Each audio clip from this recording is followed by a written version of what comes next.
Hello, my name is Harith Ibrahim, and I'm here to discuss our novel approach to improving remote surgery. One of the biggest challenges in teleoperated robotic surgery is the lack of tactile feedback, which can lead to excessive forces, tissue damage, and longer recovery times. This is especially concerning for procedures like hernia repair, where uneven tension increases the risk of failure. We have determined that Hall effect sensing is the most optimal for our use case because of its cost effectiveness and ease of use, building upon previous research within our university. The probe features an array of state-of-the-art 2 by 2 mm Hall effect sensors and the magnet at the tip of the elastomer probe. As the probe deforms, the magnet shifts, providing force readings. Multiple sensors are used to minimize interference. This system can measure both normal and shear forces, providing comprehensive feedback.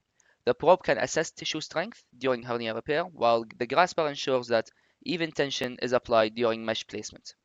To further develop our concept, we have designed an arc pulley system which is utilized to control two robotic arms, each with 8 degrees of freedom to enhance surgical access. The end effectors are based on the design of the Da Vinci system, including one for the force feedback tips, a grasper probe, the other for a traditional laparoscopic camera.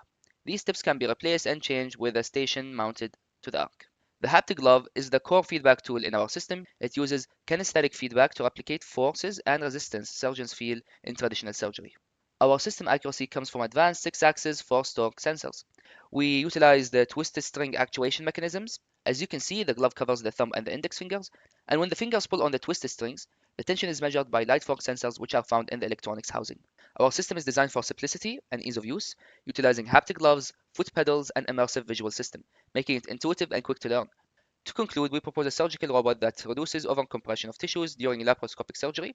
The two main technologies used here are Hall effect force sensing and twisted string actuation for the feedback, to allow teleoperation and surgeons to maintain their natural sense of touch during the operation. Thank you.